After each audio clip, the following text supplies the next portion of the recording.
हम अपने तमाम समर्थकों, शुभचिंतकों, आलोचकों, समालोचकों, विश्लेषकों, प्रतिद्वंदियों, समर्थकों सभी को मैं हृदय से इसके लिए ध्यान लिया कि हमको अब यही करना है, तो विकल्प रहित संकल्प ही सफलता का एकमात्र मंत्र है।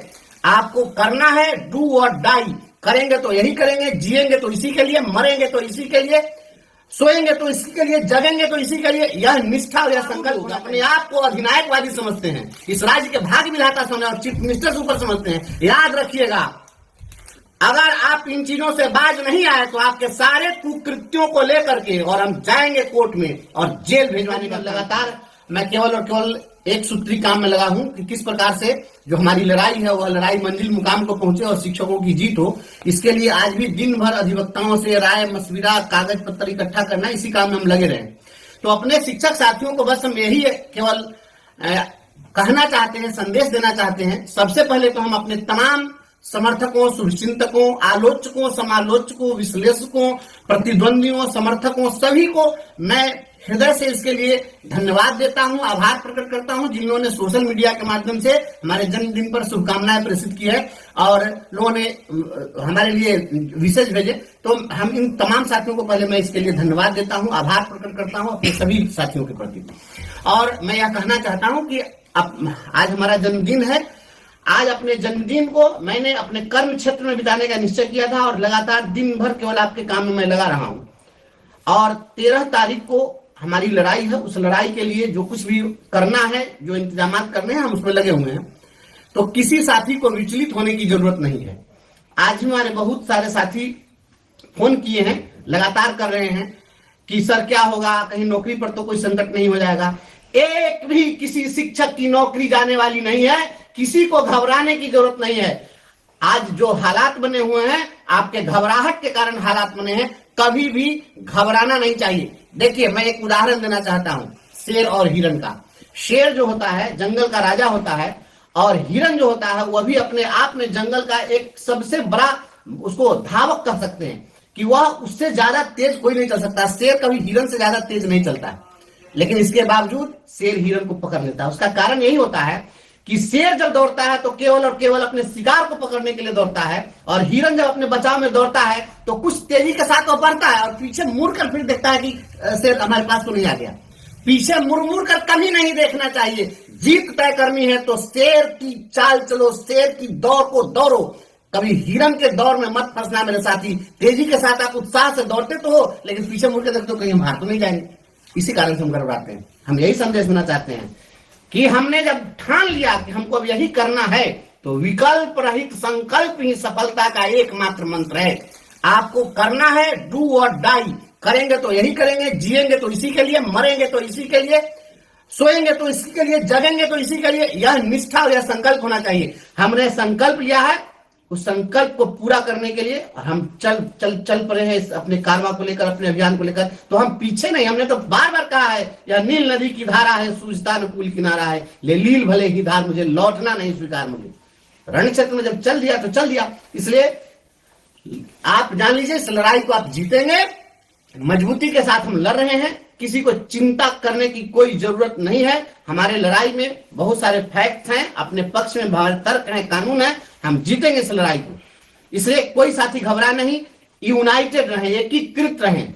और हमारे जो साथी लोग, कुछ लोग फॉर्म भी भर दिए, कहीं दबाव में, कहीं बहलाव में, कहीं डर कर, तो जो साथी लोग हैं हम उन लोगों से भी आग्रह करेंगे कि हीन भावना नहीं लाना है और हमको उनको कोसना भी नहीं है, क्योंकि बहुत सारी परिस्थितियां ऐसी होती है। बहुत लोग ऐसे हैं जो 2022 में बहाल हुए, 2013-14 में भी बहुत सारे टेट साथी लोग बहाल हुए, जो लोग अपने घर से बहुत दूर हैं। तो उन लोगों को एक उम्मीद है कि हम परीक्षा देकर अपने कहीं नजदीक चले जाए। तो हमको उन लोगों से कोई बेमनस्ता भी नहीं है और हम उन लोगों को उनकी आलोचना भी करना नहीं चाहते हैं। लेकिन जिनका अपना बसा बसाया घर है, जो अपने घर के पास है, जो एक अपने जीवन को स्मूथली चला रहे थे और वे लोग परेशान है, बेचैन है। मेरे दोस्त, नौकरी जो करते हैं हम, नौकरी इसलिए करते हैं कि अपने परिवार को खुशियां दे सके, अपने जीवन में खुशियां ला सके। इसलिए जीवन का जो अल्टीमेट जो पर्पस होता है, ultimate purpose of life is to be happy and to become happy.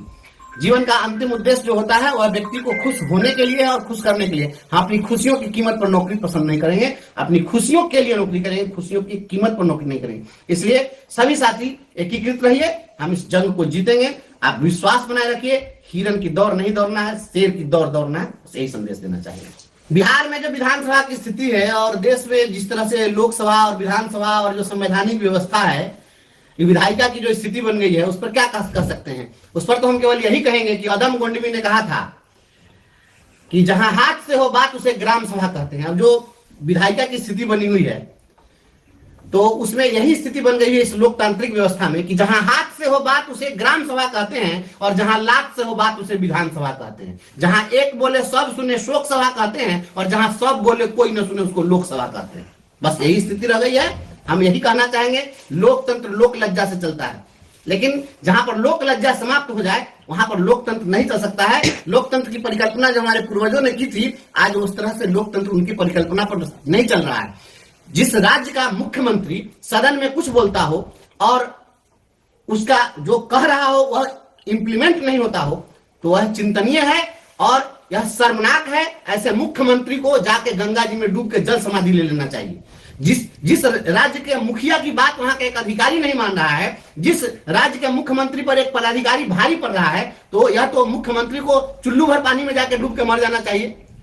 काहे के लिए मुख्यमंत्री, काहे का राजा? अरे लोकतंत्र के तो सारा राजा इसी प्रकार से, जब आपका चाल चरित्र बदल गया हुआ है, आप लिखते कुछ है करते कुछ है, तो निश्चित रूप से यह लोकतंत्र के लिए काफी हास्यास्पद है और यह अप्रासंगिक हो गया है और यह काफी चिंतनीय है।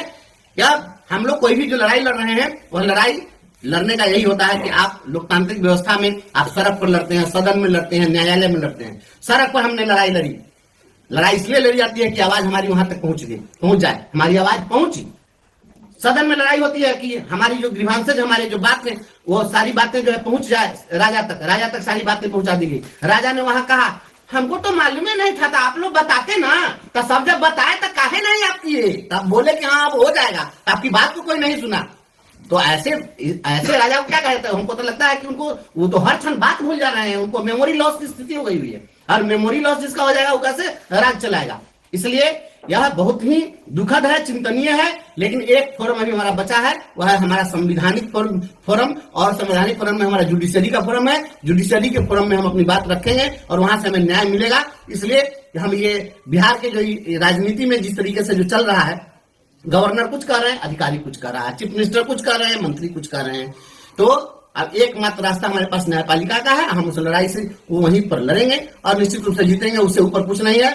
और हाँ, और जो बाबू लोग अपने आप को अधिनायकवादी समझते हैं, इस राज्य के भाग्य विधाता समझते हैं और चीफ मिनिस्टर से ऊपर समझते हैं, याद रखिएगा, अगर आप इन चीजों से बाज नहीं आए तो आपके सारे कुकृत्यों को लेकर के और हम जाएंगे कोर्ट में और जेल भेजवाने का काम करेंगे। इसके लिए चाहे जो हो जाए, नौकरी रहे जाए, गम नहीं है, लेकिन अगर लड़ना होगा तो आजादी की एक दूसरी लड़ाई लड़नी होगी, तो हम फिर भगत सिंह बनकर लड़ने के लिए तैयार हैं। लेकिन ये जिस तरीके से मौखिक फरमान चल रहा है, ऐसा मौखिक फरमान आपको बहुत भारी पड़ने वाला है, हम इसकी लड़ाई लड़ेंगे।